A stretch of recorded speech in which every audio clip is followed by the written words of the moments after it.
आज हम सभी लोग यहाँ पर जो इकट्ठा हुए हैं, ये अपनी बौद्धों की अर्थव्यवस्था, इसका क्या नियोजन है, ये हम क्यों कर रहे हैं और क्यों आज बौद्धों की अर्थव्यवस्था की जरूरत क्यों है। इसलिए मैं नहीं समझता कि हमने समाज सम्मेलन, मैंने तो इसको वर्कशॉप का नाम दिया है, कि हम ये वर्कशॉप ले रहे हैं कि क्यों आज इस चीज की जरूरत है। इस कार्यक्रम की शुरुआत हमने प्रियम्बल का पठन करके किया। प्रियम्बल इस देश का संविधान, बाबा साहब अम्बेडकर जी ने इस देश का संविधान निर्माण किया और इस देश का संविधान बाबा साहब नहीं तैयार कर सके, इसलिए इस देश में बहुत सारी गतिविधियां चल रही थी। गांधी, पटेल, इनको पता था कि बाबा साहब अम्बेडकर देश का संविधान निर्माण करने के लिए जाएंगे और इसलिए बाबा साहब अम्बेडकर जी को पहले ही इन्होंने इशारा दे दिया था कि बाबा साहब, हमें पता है कि आप संविधान सभा में जाने की तैयारी कर रहे हो, लेकिन हम आपके लिए आपको कहने के लिए आए हैं कि संविधान सभा के दरवाजे ही नहीं तो खिड़कियां भी हमने आपके लिए बंद रखी है, हम आपको संविधान सभा में आने ही नहीं देने वाले। इस तरह से इंस्ट्रक्शंस पहले से ही दे दिए गए थे। बाबा साहब अम्बेडकर जी को भी पता था कि अंग्रेज इस देश को छोड़कर चले जाने वाले हैं और ये हम लोगों को, यानी इस देश के शेड्यूल कास्ट को, जो पहले अनटचेबल्स थे, उन लोगों को गांधी के हवाले करके जाने वाले, क्योंकि गांधी का कहना था कि इस देश का सबसे बड़ा हरिजनों का नेता अगर कोई है तो वो खुद है, गांधी है।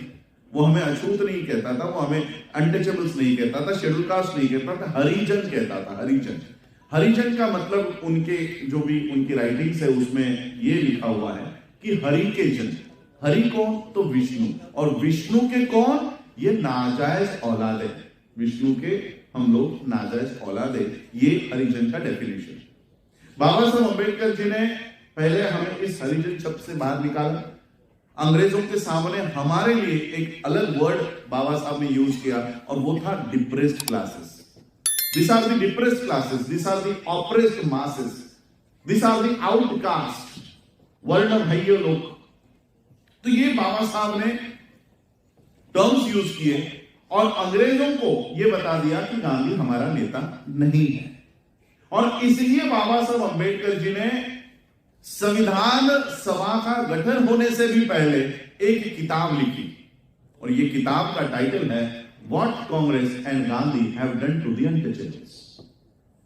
अंग्रेजों का कहना था, अंग्रेजों को यह लग रहा था कि गांधी इन लोगों का रिप्रेजेंटेशन संविधान में कर देंगे और इसलिए गांधी के भरोसे वो हमें छोड़ के जाना चाहते थे।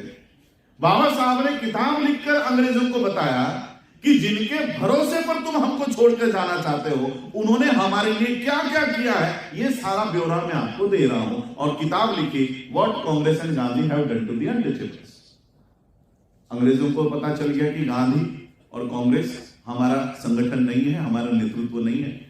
और फिर बाबा साहब अम्बेडकर जी को संविधान सभा में बाबा साहब अम्बेडकर जी को आने से इन्होंने रोका।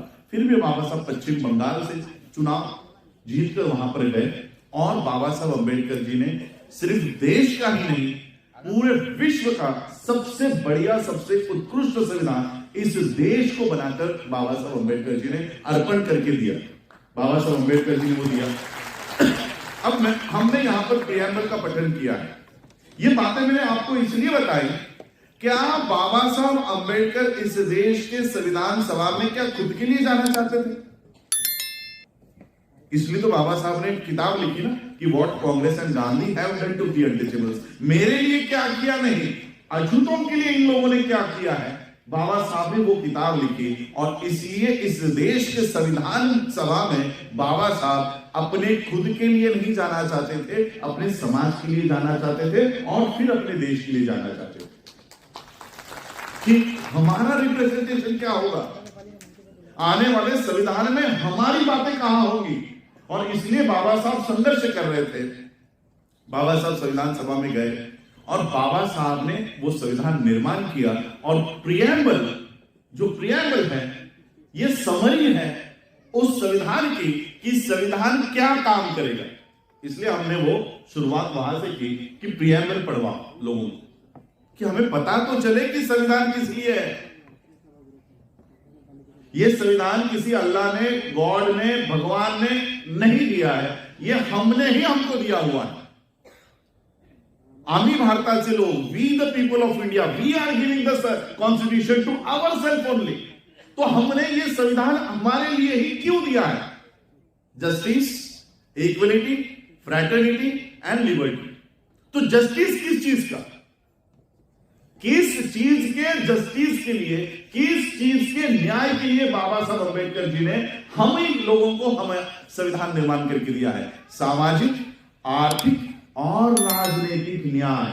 यह हमने अभी पढ़ा है की आम्हाला या देशात काय करायचं आहे? सामाजिक, आर्थिक आणि राजनीतिक न्याय प्राप्त करायचा है। आता मला सांगा, अभी मुझे बताओ, क्या बाबा साहब अंबेडकर जी को संविधान निर्माण करते समय राजनीतिक न्याय को वो पहले क्रम पे नहीं रख सकते थे क्या? ये सीक्वेंस बाबा साहब की है संविधान की कि हमें क्या, कौन सा न्याय प्राप्त करना है? सामाजिक, आर्थिक एंड पॉलिटिकल और राजनीतिक। हम बाबा साहब से भी ज्यादा पढ़ लिख गए हैं शायद से।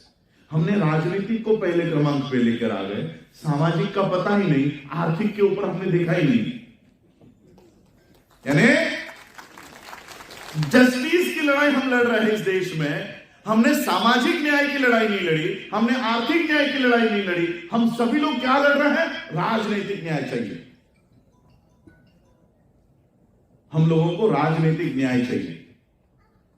हमें सामाजिक न्याय नहीं मिला तो भी चलेगा, हमें आर्थिक न्याय नहीं मिला तो भी चलेगा, हमारे मेंबर ऑफ पार्लियामेंट होने चाहिए, हमारा मंत्री बनना चाहिए, हमारा सीएम होना चाहिए, हमारा पीएम होना चाहिए। इसी के लिए हम 1956 से आज तक लड़ रहे हैं। अच्छा, जिन्होंने ये संविधान निर्माण करके दिया है वो खुद क्या कहते हैं पता है?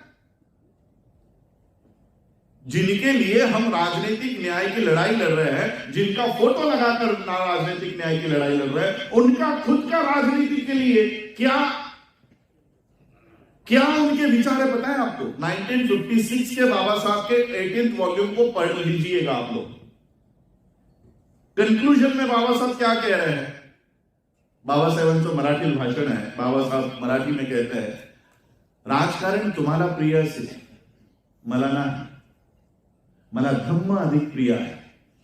राजनीति तुम लोगों को ज्यादा प्रिय होगी, मुझे धम्म अधिक प्रिय है। ये बाबा साहब अंबेडकर जी के लास्ट के वर्ड्स हैं।